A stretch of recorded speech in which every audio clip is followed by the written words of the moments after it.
Youth വളരെ colourful ആയിട്ടുള്ള ഒരു ടൈം പാസ് ഫിലിമാണ്. ഞാൻ 2 തവണയാണ് ഈ സിനിമ തിയേറ്ററിൽ കണ്ടത്. അതിന് കാരണം ജി.വി. പ്രകാശിന്റെ മ്യൂസിക്കാണ്. ഈ സിനിമയുടെ റിവ്യൂ ഡീറ്റെയിൽ ആയിട്ട് പറയുന്നതിന് മുമ്പ് ഞാൻ ഇതിന്റെ DCP ഡീറ്റെയിൽസ് എല്ലാം പറയാം. ഇതിന് 2 DCP അവൈലബിൾ ആണ്. ഒന്ന് നോർമൽ സ്കോപ്പ് റേഷ്യോയിൽ വരുന്ന 2.39:1 വരുന്ന 4K 5.1 അറ്റ്മോസ് കോണ്ടന്റ് ഇതിന് അവൈലബിൾ ആണ്. നമ്മുടെ നോർമൽ എല്ലാ തിയേറ്ററുകളിലും നമുക്കിത് ഫുൾ സ്ക്രീനിൽ കാണാൻ പറ്റും. അതുകൂടാതെ എപ്പിക് ഫോർമാറ്റിലുള്ള 1.85:1 ഇതിന്റെ DCP അവൈലബിൾ ആണ്. അപ്പോൾ എപ്പിക് തിയേറ്റേഴ്സ് ഉള്ള കാലിക്കറ്റ്, തൃശ്ശൂർ, ഇവിടെയുള്ള പലാക്സിൽ ഇവിടുത്തെ എപ്പിക് സ്ക്രീനുകളിൽ ഈ സിനിമ പ്ലേ ചെയ്യുന്നുണ്ടെന്നുണ്ടെങ്കിൽ നിങ്ങൾക്ക് കുറച്ചുകൂടി ബാക്കിയുള്ള സ്കോപ്പ് തിയേറ്റേഴ്സിൽ കാണുന്നതിനേക്കാളും കുറച്ച് ടോൾ ആസ്പെക്ട് റേഷ്യോയിൽ കുറച്ചുകൂടി ഇമേഴ്സീവ് ആയിട്ടുള്ള ഒരു എക്സ്പീരിയൻസ് ആയിരിക്കും കിട്ടുക. ഈ സിനിമ PVRന്റെ ഏതെങ്കിലും സ്ക്രീനുകളിലാണ് നിങ്ങൾ കാണാൻ പ്ലാൻ ചെയ്യുന്നുണ്ടെങ്കിൽ PVR പാസ്പോർട്ട് പിന്നെ കോമ്പസ് നൗ ഈ 2 ഓഫേഴ്സും ഇതിനകത്ത് ആപ്ലിക്കബിൾ ആണ്. ഇത് രണ്ടിനെ കുറിച്ച് അറിയില്ല എന്നുണ്ടെങ്കിൽ ഞാൻ ഡീറ്റെയിൽ ആയിട്ടുള്ള വീഡിയോ ചെയ്തു വെച്ചിട്ടുണ്ട്. അതിനകത്ത് ഡിസ്ട്രിക്ട് പാസിനെ കുറിച്ച് ഞാൻ പറയുന്നുണ്ട്. ഡിസ്ട്രിക്ട് പാസ് 99 അവൈലബിൾ ആയിരുന്നു. അതിപ്പോൾ പെട്ടെന്ന് അവരെടുത്ത് മാറ്റി 999 ആക്കി. അതുകൊണ്ട് ഡിസ്ട്രിക്ട് പാസ് ഞാൻ ഇനി റെക്കമെൻഡ് ചെയ്യുന്നില്ല. ബാക്കിയുള്ള 2 ഓപ്ഷൻസ് നമുക്ക് നോക്കാം. ഇനി സിനിമയിലേക്ക് വരികയാണെന്നുണ്ടെങ്കിൽ ഈ സിനിമ കെൻ കരുണാസിന്റെ മകനാണ്. പുള്ളിക്കാരൻ വിടുതല എന്നുള്ള സിനിമയിൽ അഭിനയിച്ചിട്ടുണ്ട്. പിന്നെ അസുരനിലുള്ള ഒരു നല്ലൊരു മീറ്റി റോളായിരുന്നു. അപ്പോൾ ഒന്ന് ആലോചിക്കുക, വെട്രിമാരൻ സ്കൂളിൽ നിന്നാണ് വന്നിരിക്കുന്നത്. വെട്രിമാരൻ്റെ കൂടെ വർക്ക് ചെയ്തിട്ടുള്ള എക്സ്പീരിയൻസ് ഉണ്ട്, ധനുഷിൻ്റെ കൂടെ വർക്ക് ചെയ്തിട്ടുള്ള എക്സ്പീരിയൻസ് ഉണ്ട്. അപ്പോൾ ഇവർ രണ്ടുപേരുടെയും കൂടെ വർക്ക് ചെയ്തുകൊണ്ട് ഒരു സിനിമ എങ്ങനെ ഒറ്റയ്ക്ക് ഷോൾഡർ ചെയ്യാമെന്നുള്ളത് പുള്ളിക്കാരൻ പഠിച്ചു. അതിനുള്ള തെളിവാണ് യൂത്ത് എന്ന് പറയുന്ന സിനിമ. ഈ സിനിമ എഴുതിയിരിക്കുന്നതിൻ്റെ സംവിധാനം ഈ കെൻ ആൻഡ് ഗ്യാങ് എന്നുള്ള രീതിയിലാണ് വരുന്നത്, അഭിനയിച്ചിരിക്കുന്നത്. അത് മാത്രമല്ല, അതിനകത്ത് ആ മുട്ടക്കലക്കി എന്ന് പറഞ്ഞ പാട്ടുണ്ടല്ലോ, ഈ പാട്ട് പാടിയിരിക്കുന്നതും പിന്നെ അതിൻ്റെ ലിറിക്സും ഇതെല്ലാം ഈ കെൻ തന്നെയാണ്. ലിറിക്സ് എന്ന് പറയുമ്പോൾ നമുക്ക് വളരെ ഇപ്പോഴത്തെ ആ ഒരു ട്രെൻഡിനനുസരിച്ച് ഒരു ഫണ്ണി ആയിട്ടുള്ള ലിറിക്സും കാര്യങ്ങളൊക്കെ തന്നെയാണ്. പക്ഷെ ആ മ്യൂസിക്കിന് കുറച്ചുകൂടി ഒരു നല്ല ലിറിക്സ് ആണെങ്കിൽ ബെറ്റർ ആയിരുന്നു എന്നുള്ളൊരു അഭിപ്രായമാണ് എനിക്ക്. കാരണം അതൊരു ഭയങ്കര ക്യാച്ചി ആയിട്ടുള്ള മ്യൂസിക്കാണ്. പക്ഷേ എനിഹൗ ആ പാട്ട് ഭയങ്കര ട്രെൻഡിങ് ആണ്. ഇപ്പോഴും ഇൻസ്റ്റാഗ്രാമിൽ ഒരു 500 റീൽസ് ഈ ഒരു പാട്ടിൽ നമുക്ക് കാണാൻ പറ്റും. അപ്പം അത്ര ട്രെൻഡിങ് ആയിട്ട് വന്നിരിക്കുന്ന പടമാണ് യൂത്ത് എന്ന് പറയുന്നത്. ഇത് മാർച്ച് 19 അറിയാലോ, ദുരന്തർ റിലീസിൻ്റെ കൂടെ അവർ ധൈര്യപൂർവ്വം ഇറക്കിയിട്ടൊരു സിനിമയാണ്. കാരണം ദുരന്തർ തമിഴ്നാട്ടിൽ നല്ല രീതിയിൽ പോകുന്നുണ്ട്. അതിൻ്റെ കൂടെ തന്നെ ഈ യൂത്ത് എന്ന് പറഞ്ഞ സിനിമ ഒറ്റ തമിഴ് സിനിമ മാത്രമേ മാർച്ച് 19 റിലീസായുള്ളൂ. ആണ് രസം. പക്ഷേ ആ ഒരു ഡിസേർവിങ് സക്സസ് എന്ന് പറയാം. കാരണം ഈ സിനിമയിലേക്ക് നോക്കുകയാണെന്നുണ്ടെങ്കിൽ ഒരു ഇൻസ്റ്റാഗ്രാം റീൽ എന്നൊക്കെ പറയുന്ന പോലെ ഒരു അഡോളസൻസ് എല്ലാം കഴിഞ്ഞ് +2 ജോയിൻ ചെയ്യുന്ന ഒരു പയ്യൻ. ആ പയ്യൻ്റെ ലൈഫിൽ നമ്മളിപ്പോൾ ഇതിനു മുമ്പ് പാരഞ്ജിത്തിൻ്റെ അട്ടകത്തി എന്ന് പറഞ്ഞൊരു സിനിമയുണ്ട്. അട്ടകത്തിയിലുള്ള നായകനായിരുന്നു ദിനേശ്. അപ്പം അട്ടകത്തിൽ കുറച്ച് റിയലിസ്റ്റിക് ആയിട്ട് പറയുന്ന കുറച്ച് കാര്യങ്ങളെല്ലാം ഇത് കുറച്ച് ഇൻസ്റ്റാഗ്രാം റീൽസ് ആ രീതിയിൽ ഭയങ്കര കളർഫുൾ ആയിട്ടുള്ള നമ്മളിതിൻ്റെ ഫ്രെയിംസ് പാട്ടുകളൊക്കെ കാണുകയാണെന്നുണ്ടെങ്കിൽ നല്ല കളർഫുള്ളാണ് ഈ പടം. ഇതിനകത്ത് ഫസ്റ്റ് ഹാഫിൽ 2 നായികമാർ, സെക്കൻഡ് ഹാഫിൽ ഒരു നായിക, ആ രീതിയിലേക്കാണ് ഇതിൻ്റെ കഥയൊക്കെ വരുന്നത്. അട്ടകത്തിൽ കുറച്ചും കൂടി ഒരു റിയലിസ്റ്റിക് ടച്ച് ആയിരുന്നു. നമുക്കത് കുറച്ചുകൂടി റിലേറ്റബിൾ ആയിട്ടുള്ള കുറേ കാര്യങ്ങളുണ്ടായിരുന്നു. അത് പാരഞ്ജിത്തിൻ്റെ പടമാണ്. പക്ഷേ കെൻ കരുണാസിനകത്തേക്ക് വന്നപ്പോൾ ഇതൊരു കൊമേഴ്ഷ്യലായിട്ട്, അതായത് വളരെ ഒരു വൈബ്രൻ്റ് ആയിട്ടുള്ള കളർഫുൾ ആ രീതിയിലാണ് ഇത് ചെയ്തിരിക്കുന്നത്. അപ്പോൾ അതിനകത്ത് ആദ്യം മീനാക്ഷി ദിനേശ് എന്ന് പറഞ്ഞ ആ ഒരു നായികയുടെ പോർഷൻ വരുന്നുണ്ട്. അത് കഴിഞ്ഞ് പ്രിയാൻഷി ആ ഒരു പോർഷൻ വരുന്നുണ്ട്. ഇതിനകത്തുള്ള ഒരു പ്രത്യേകത എന്തെന്നാൽ നമുക്ക് ഒരു ഇൻസ്റ്റാഗ്രാം റീലാണ്. അത് ഞാനിത് എടുത്തെടുത്ത് ഇടയ്ക്ക് ഇൻസ്റ്റാഗ്രാം റീൽ എന്ന് പറയാൻ കാര്യം എന്ന് വെച്ചിട്ടുണ്ടെങ്കിൽ നമ്മളിതിൽ കാണുന്ന ചില സീക്വൻസ് ഒക്കെ വളരെ ചീസി ആയിട്ട്, അല്ലെങ്കിൽ വളരെ ഇതെന്ത് എന്നുള്ള രീതിയിൽ ഇതിൻ്റെ ലോജിക്കോ കാര്യങ്ങളൊന്നുമില്ല. എല്ലാം ഓവർ ദ ടോപ്പാണ്. ഇതിൻ്റെ കൂട്ടുകാരായിട്ട് അഭിനയിക്കുന്ന കുറച്ച് ക്യാരക്ടേഴ്സ് ഉണ്ട്. അത് നായകന് കൂട്ടുകാരുണ്ട്, അതുകൂടാതെ നായികക്ക് കൂട്ടുകാരുണ്ട്. അപ്പോൾ ഇവരുടെ കുറച്ച് ഇമോഷൻസ് കാര്യങ്ങളെല്ലാം ഇതെല്ലാം ഓവർ ദ ടോപ്പായിട്ടാണ്. അതിനകത്ത് പ്രതികാര അടക്കമൊക്കെ വരുന്നുണ്ട്.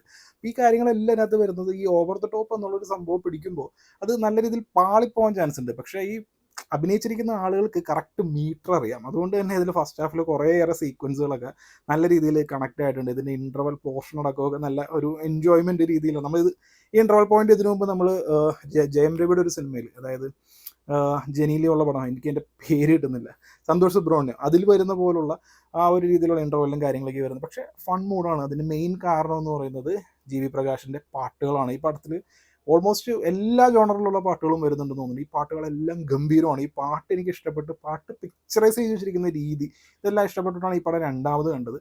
പാട്ടുകൾ എൻജോയ് ചെയ്യാൻ വേണ്ടി ഈ സിനിമ രണ്ടാമത് കണ്ടപ്പോൾ എനിക്ക് ആദ്യം കണ്ടതിനേക്കാൾ കൂടുതലായിട്ട് ഇഷ്ടപ്പെട്ടു. അതിന് കാരണം എന്താണെന്ന് വെച്ചിട്ടുണ്ടെങ്കിൽ നമുക്ക് ഓൾറെഡി അറിയാം ഈ സിനിമയിൽ വരുന്ന കാര്യങ്ങൾ, ഈ നായകൻ നേരിടുന്ന ഈ ലവ് ലൈഫ് തുടങ്ങിയ കാര്യങ്ങളെല്ലാം ഒരു സർഫേസ് ലെവലിലേ ഉള്ളൂ. ഒരു കൂടുതൽ ഡീപ്പായിട്ടൊന്നും അതിനകത്ത് ഇറങ്ങി ചെല്ലുന്നില്ല. ഇപ്പോൾ മീനാക്ഷി ദിനേശിൻ്റെ ആണെങ്കിലും പ്രിയാൻഷിയുടെയൊക്കെ ആണെന്നുണ്ടെങ്കിലും ആ ഒരു സെക്കൻഡ് ഹാഫിലേക്കാണ് പിന്നെ അവരെ കാണുന്നില്ല. പിന്നെ വേറൊരു നായികയാണ്. ഈ മൂന്നാമത്തെ നായികയോട് എന്തുകൊണ്ട് പ്രേമം തോന്നുന്നു, പ്രണയം തോന്നുന്നു തുടങ്ങിയ കാര്യങ്ങളൊന്നും അത്ര ഡീറ്റെയിൽ ആയിട്ടൊന്നുമല്ല. അതെല്ലാം ജസ്റ്റ് ഓക്കെ ഇറ്റ് ഹാപ്പൻസ് എന്നുള്ള രീതിയിലാണ് അങ്ങനെ വരുന്നത്. അങ്ങനെ വലിയ സീരിയസ് ആയിട്ടൊന്നും പോയിട്ടില്ല ബാക്കിയുള്ള കാര്യങ്ങൾ.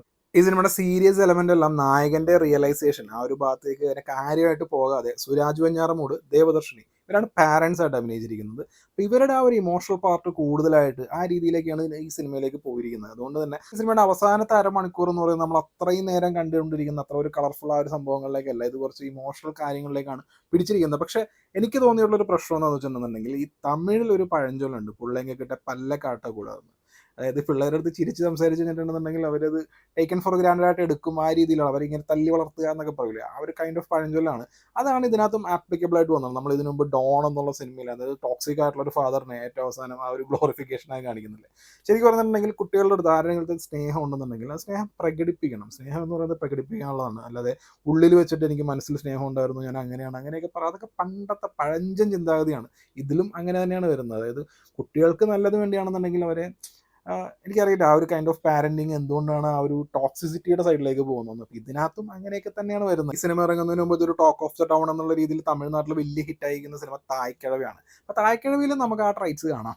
അപ്പോൾ ഈ ഒരു പഴഞ്ചൻ സംഭവങ്ങളെല്ലാം വീണ്ടും ഇപ്പോൾ കെൻ എന്ന് പറയുന്ന 25 വയസ്സുള്ള ഒരാളാണ്, പുള്ളിക്കാരൻ സിനിമ എടുത്താലും ഇതൊക്കെ തന്നെയാണ് വീണ്ടും പറയുന്നത്. ഇതൊക്കെയാണ് എനിക്ക് തോന്നിയൊരു പ്രശ്നം. പിന്നെന്ന് വെച്ചിട്ടുണ്ടെങ്കിൽ നമുക്കറിയാം ഈ ഒരു ഇങ്ങനത്തെ ഒരു സിനിമകളിലാണ് കൂടുതൽ ഡീറ്റെയിൽ ആയിട്ട്, അല്ലെങ്കിൽ ഈ ക്യാരക്ടർ എക്സ്പോസിഷൻ കാര്യങ്ങളൊന്നുമില്ല, ഇതെല്ലാം ഒരു സർഫേസ് ലെവലിലാണ് കഥ പറഞ്ഞു പോകുന്നത്. അങ്ങനെ ഒരു പടമാണ്. നമ്മളിതിൽ കൂടുതൽ ഇതൊന്നും നമ്മൾ ആഗ്രഹിക്കുന്നുമില്ല. പിന്നെ അതിൻ്റെ പെർഫോമൻസ് വൈസ് നോക്കുകയാണെന്നുണ്ടെങ്കിൽ കെൻ ഈ സിനിമയുടെ ഓൾറൗണ്ടറാണ്.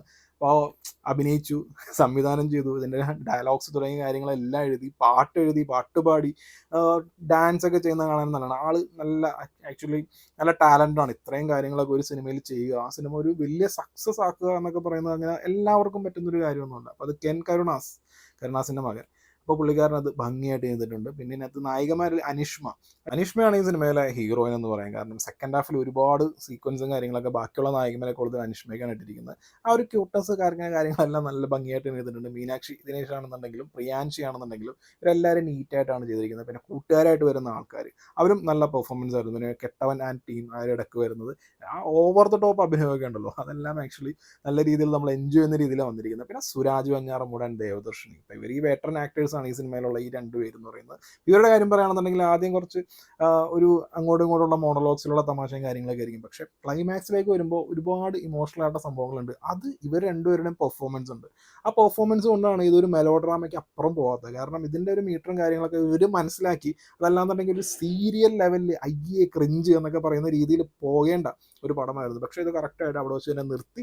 അവർക്കത് പ്രോപ്പറായിട്ട് അറിയാം എന്താണ് ഡെലിവറി ഉണ്ടെന്നുള്ളത്. അപ്പോൾ ആ ഒരു വേട്ടറൻ ആക്ടേഴ്സിൻ്റെ ആ ഒരു എക്സ്പീരിയൻസിൻ്റെ ഗുണം ഈ സിനിമയ്ക്ക് കിട്ടിയിട്ടുണ്ട്. അതുകൊണ്ട് തന്നെ നമ്മൾ ഈ 2 മണിക്കൂറുള്ള ഈ പടം ഇതൊരു ടൈറ്റ് പാക്കേജായിട്ട് എവിടെയും ഡൾ മൊമെന്റ്സും കാര്യങ്ങളൊന്നും ഇല്ലാതെ, അതിൻ്റെ കൂടെ ജീവിപ്പിയുടെ നല്ല കിഡിലൻ പാട്ടുകൾ, കണ്ണിന് കുളിർമയേകുന്ന രീതിയിലുള്ള ഛായാഗ്രഹണം എന്നൊക്കെ പറയൂലേ, ആ രീതിയിലുള്ള ഒരു DOP വരുന്നുണ്ട്. പിന്നെ എഡിറ്റിങ്സ്, കട്ട്സ് കാര്യങ്ങളെല്ലാം രസമാണ്. അതായത് ശരിക്കും നമ്മൾ ഒരു ഇൻസ്റ്റാഗ്രാം റീൽ നമ്മളിൻ്റെ മുകളിലേക്ക് സ്വൈപ്പ് ചെയ്യുന്ന പോലെ. കാരണം ഒരു സെക്കൻഡ് പോലും നമുക്ക് ബോറടിക്കാനുള്ള ഡൾ മൊമെന്റ്സ് ഒന്നും ഈ പടത്തിലില്ല.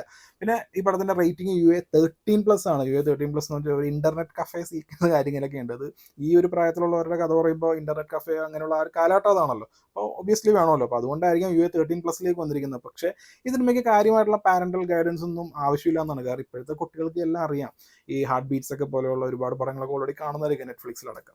ആ ഒരു ഫ്ലേവറിലുള്ള അട്ടകത്തി പോലുള്ള ഒരു പടമാണ്. പക്ഷേ അട്ടകത്തി പോലെ കുറച്ച് റിയലിസ്റ്റിക് ടച്ചും കാര്യങ്ങളൊന്നും പിടിച്ചിട്ടില്ല. ഇതൊരു കളർഫുൾ റൈഡായിട്ട് ആകുന്നിരിക്കുന്ന ഒരു പടമാണ്. തിയേറ്ററിൽ കാണുകയാണെന്നുണ്ടെങ്കിൽ നമ്മൾ മുടക്കുന്ന കാശ്, ആ സമയത്തിന് വർത്തായിട്ടുള്ള ഒരു പടമാണ് യൂത്ത്.